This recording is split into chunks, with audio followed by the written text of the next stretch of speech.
I guess I have this, not philosophy, but maybe this true north about me and my ministry and what God's doing with me and my wife, Melanie, is that we have this idea that wherever we go, no matter if it's dead and there's nothing going on there, we believe in our hearts, not with arrogance. We just know who's with us. We believe that we can bring life in a completely dead place. We've always believed that. That's a revival ministry. To bring the church back to the reason they got saved in the first place.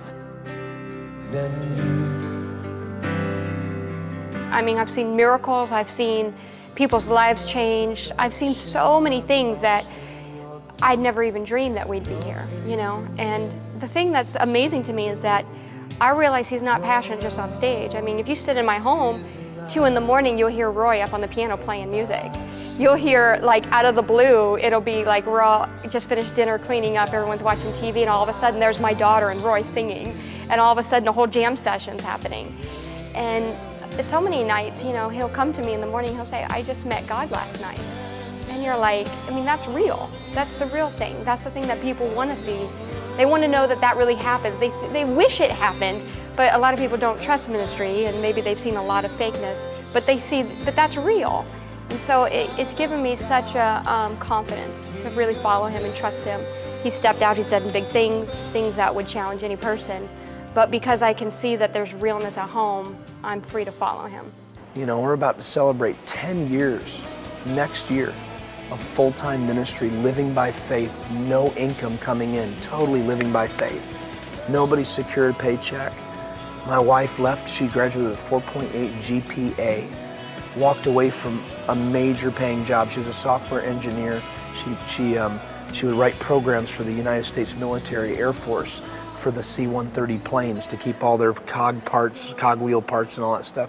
We walked away from all of that. I was in sales making a bunch of money, and we just knew that God called us into ministry. So we just went. We went with our heart instead of what everybody else said to do. One thing I'll say about my husband is he's tenacious and he doesn't give up. He didn't give up on me. He wouldn't let go of me until I said yes, and he hasn't given up on God, and he's just pursued God. And what I can say is, you know, Roy knows this. I've always looked at him as more than just a musician. I always say to you, Roy, you're a minister of ministers. You can take any person and get them to connect with God, whether it be a heathen, whether it be a burnt out pastor, whether it be a fake person that hasn't been real. You can take any person and say, I want you to connect with God, and you get them there because you know what it's like to touch God. If anybody's ever watched me lead worship, I push hard.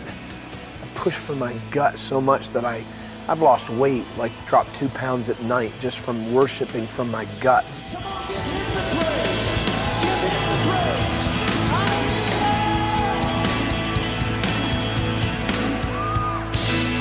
I don't know if I'm burning calories or whatever it is, but I push for my weight, and part of that push is, hey devil, you missed. You didn't take me out, because he kept me. So you missed. You threw your best shot. It didn't work. It's a real partnership with God, because a lot of people want God to do everything for them, but God requires us. So it's like there's that balance of trying to make sure that you know it's God instead of you. Like, I know it's me because it's the work he's done inside of me, but it's also God. And it's just like, I don't know, it's a humbling balance. We've been together through all the things. We've had so many people come against us. We've had so many disappointments, but we've had so many miracles. Amazing times when God came through. And to see my family and my husband and I just insignificant, that he's been committed to take our family around the world. He's so committed to our marriage. He's so committed to family and making sure that his life is right on stage and off the stage. I've only got this little span of time